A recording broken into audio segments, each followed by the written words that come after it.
Do you remember the prosecutor, Fannie Willis, who tried to charge Trump with attempting to influence the vote count in Fulton County? Well, that's the state of Georgia. She was caught coordinating the prosecution's actions with the White House and paying her lover with our taxpayer money. But that's not what we're talking about right now. Trump was struck by the fact that in this county during the 2020 election, literally on the night when everything was happening and being decided, some very strange things occurred there. I'll explain in a second what happened there. He said that something was fishy, and honestly, I'm sure there really was something fishy going on. There is, and we really hope there won't be. But back then, it was presented as a dictator trying to seize power in the country by any means, including putting pressure on the Secretary of State. But as time passed, information started to leak, defectors appeared, and it was time for the FBI to look into the astonishing results of the 2020 election. Biden received about 10 million more votes across the country than, not Trump, but more than Obama, who was incredibly popular at that time in 2016 and more than Kamala in 2024. So those 10 million votes were there for Biden and were completely absent.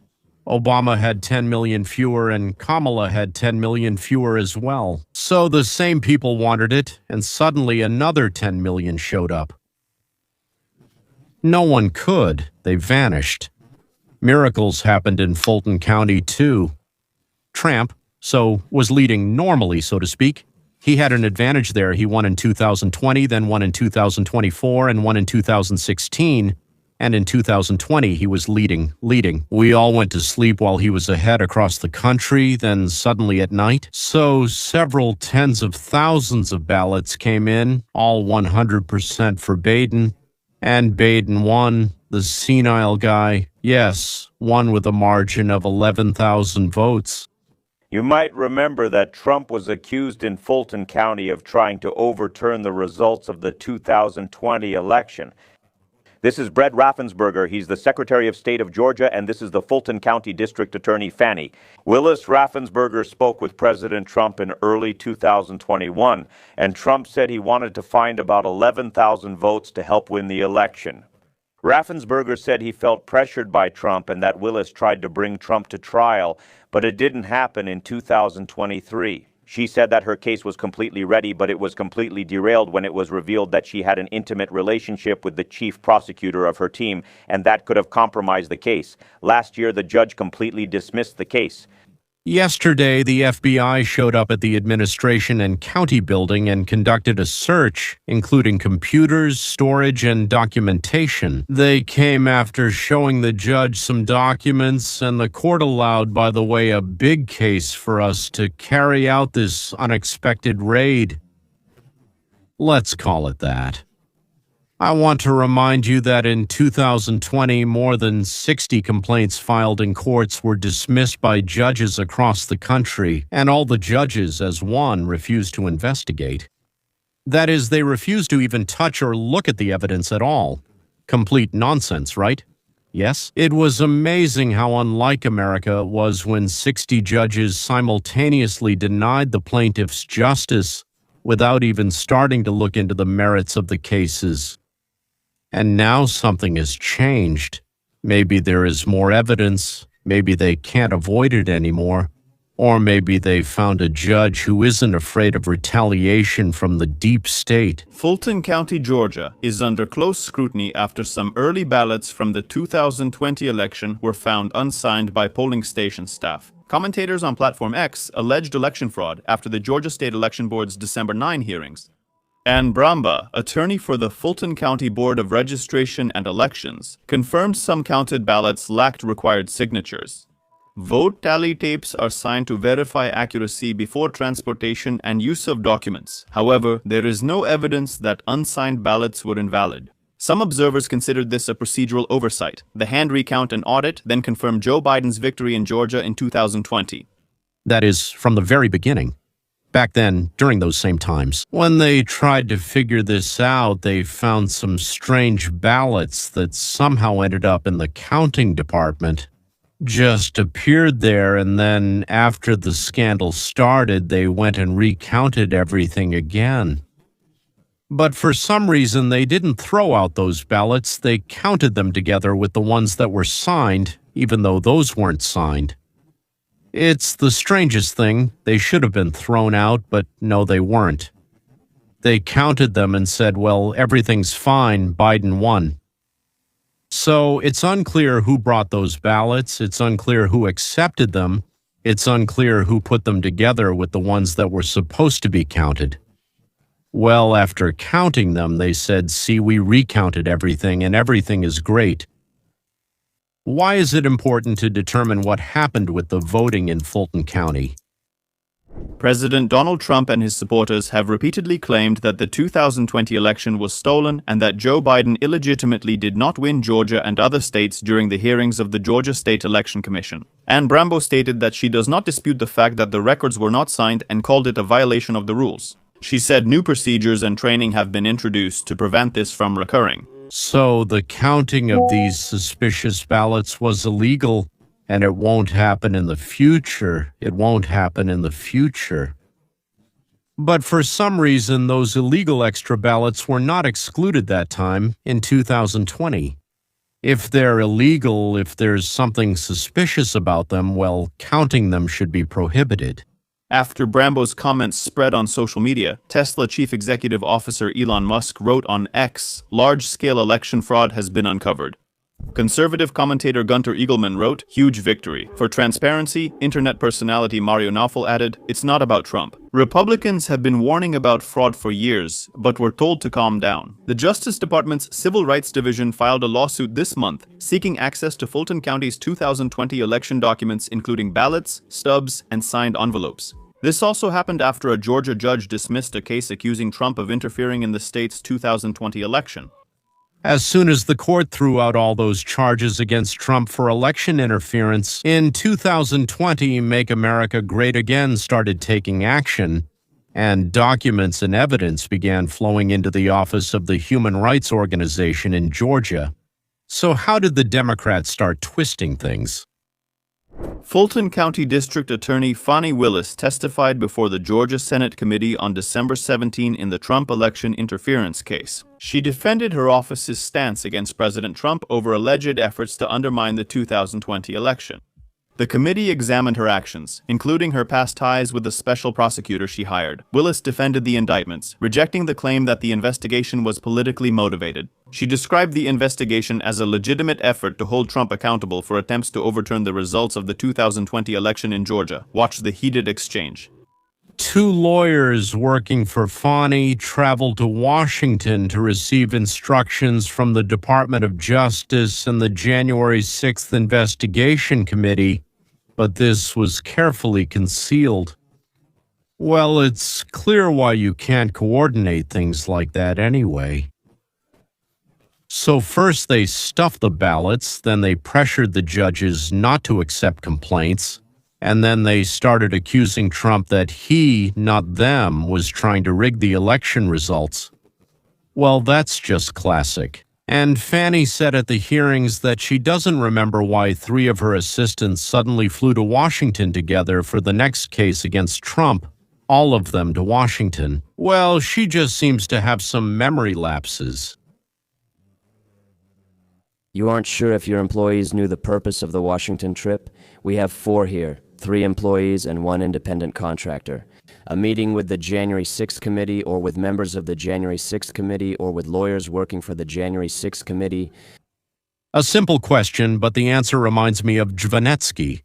What do you have on your shoulder? Where on the shoulder? On which one? On this one? Where? Well then, what kind of towel? Are you sure? That's exactly Jvanetsky. And then when they tell him, your faucet fell, he answers, towel. I know that they went to Washington, and I also know that it was directly related to this investigation. Honestly, I don't remember exactly who they talked to there, but you all tried to present it as something absolutely vile, as if the lawyers would try to investigate and find out information about people who came to Georgia and committed a crime. And instead of honestly trying to protect those people you swore to serve, we're here dealing with this nonsense. Do you know how many times Mr. Wade has been to Washington? On the January 6th committee or 2020 election interference case? I believe in one thing, but that's just speculation. If he said it, it's not speculation. He mentioned other trips. But what you have to remember is that it's now someday in December 2025, and I'm the prosecutor who's prosecuting 64,000 people. And I know that you're somewhat offended that I had the nerve to prosecute these people who came to my district and committed a crime. Of course, the girl is deliberately acting as if she's the one accusing, not the one under investigation. But as you notice, the calm investigator in this case either doesn't notice it or he doesn't change his approach. On the screen, there's another bill from Mr. Wade, a highlighted section, and I'll just read it out loud. It states, meeting on January 6 in conference with attorney, dated November 16, 2022. And then right below that, there's a second entry. Interview with the District of Columbia White House, November 18, 2022. Have you seen this bill? No. Do you know of any calls or meetings Mr. Wade joined about the J6 committee or the election interference case? And how is that different from the April trip? Wade is her, well, lover, boyfriend, the one she hired and paid a lot of money to. So she hired him, paid him out of our pockets, by the way, a significant amount, $750,000. And before that, he had never done anything like this. She didn't hire the best lawyer, an amazing one, and then start a romance. No, she hired a man she was sleeping with just to keep seeing him and pay him, even though he'd never done this before. Well, that's just great, isn't it? Why not? By the way, we were lucky. So it looks like he was paid with our money, not for handling the case, but for sex. Well, with the district attorney, that kind of thing can't be cheap, I suppose. He was paid well, and they also sent him to meetings that supposedly no one from the prosecutor's office attended. He wasn't an employee, right? He was on contract, so he did whatever he wanted, however it suited him. The same. By the way, she immediately started bringing up her skin color like she's suffering because of it. Thank you. I know you want to take me back to 1948 when African American prosecutors had limited authority, but I represent and defend all the victims in my district. That was just said to make black people feel tense, as if we're being humiliated again. And the attack was also prepared in advance to throw the person asking off balance. The date I have, January 24, 2022, seems to be within the correct range. As I said, I don't trust you. Since you're running for vice governor, I need to see proof myself before confirming anything. Are you aware that after the special grand jury was sworn in but before evidence was received, Mr. Uede traveled to Athens, Georgia to meet with White House counsel's office staff? So, first you're a politician, you're going to deceive us, I know that you're an enemy. And then again, I don't remember anything. I don't remember anything at all. I don't remember anything. Nothing at all. Here is the Election Commission employee's interrogation. It just seemed strange to me that only Biden's name was chosen without any other candidates on the ballot. And I watched a lot of such polls. I don't know exactly how many I saw, but not a single one was for Trump. That seemed very strange to me, especially considering that I am in the military myself. Boxes with ballots supposedly came from the military, and there was a strange anomaly there as well. Even as she said, 2 of them, that out of dozens of categories, like senators, voting for members of Congress, for judges, only one line was filled in, president. Everything else was left blank. That happened on hundreds of ballots. Second, on all these odd ballots, hundreds of them from unknown sources, only one line was filled in for some reason. Biden was marked. There wasn't a single one where Trump was marked, and they came from the Army, where Biden was despised and hated, and Trump was idolized. Let's fast forward the tape and look at Biden's results, who from the Army just got dozens, hundreds, maybe even thousands. The economy is collapsing, the morale of the police and army is just rock bottom, and there's inflation. Wars around the world, which, if not started by him, were allowed by Biden. Nightmares in Israel, Palestine, and Afghanistan. The retreat from Afghanistan. How could the military support him? Yes, 3 to 4 million illegal immigrants enter the country every year, and for all we know, maybe even more. Yes, crime is rising in the cities. And this is what the Army voted for when there was nothing before. It's important. It's important that this same person continues his policy. It's important for the Army, yes. And then Trump came. The last 11 months have been the most successful and months in the history of the American presidency. Remember what President Trump inherited and what we have now. We just received a sensational report of 4.3% economic growth for the third quarter, today surpassing all expectations, fueled by rising consumer demand. And here is the key word: American exports. All our lives, all we've had is imports. Imports from Asia, imports from Mexico, imports from Canada. Now we are a powerful exporting nation. Energy prices have dropped and gas prices have fallen by almost 50%. We are an energy superpower. We are a manufacturing superpower. And also, very importantly, we are a technological superpower. After many years of watching other countries invent new technologies and surpass us in 5G, now we lead. Under President Trump, we are experiencing a revolution in quantum computing, artificial intelligence, advanced manufacturing, and we are bringing the semiconductor industry back to the United States. A technological, manufacturing, and above all, military superpower. Did you see today's announcement about the Golden Dome, the Golden Fleet, the next generation of battleships, or yesterday's announcement, about how the president is making the American military a dominant, overwhelming, lethal force of the 21st century? The border is shut, crime is down, illegal immigrants are returning home, and America is for Americans again. You couldn't ask for a better Christmas list than this. Where did they come from? After all, there are 10 million ballots here for Biden. Where did they come from? As I said, Obama didn't have them. Kamala didn't have them. This is a terrible stain on our republic, and we are obligated to investigate. We are obligated to investigate this. To root it out, I don't know. To tear it out by the roots and punish it, so that something like this never happens again. I've said several times that I'm expecting a criminal case against the Democratic Party to heat up somewhere at the end of spring in 26, so that in the summer, one after another, nasty details of their orgy will come to light. That means with our money, with power, with justice during the times of Obama and Biden.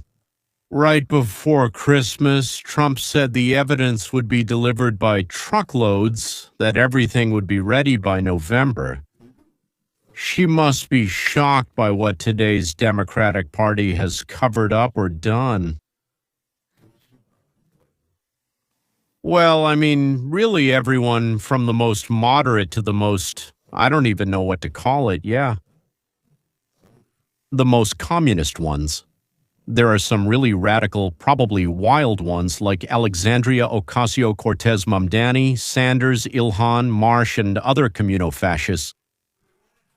We won big in 2016, but the 2020 elections were rigged. We have all the evidence, and you'll see it revealed in large amounts. Trump made these remarks at a White House Christmas reception, also recalling his 2024 victory over Kamala Harris, which he said was too big to falsify. His statements came as his Department of Justice is prosecuting Fulton County, Georgia, a key state where he narrowly lost to Joe Biden in 2020. Biden got over 70% of Fulton County's votes, yet led Trump in Georgia by under 1%. I personally think that the searches in Fulton County, Georgia, are the beginning of the promised operation.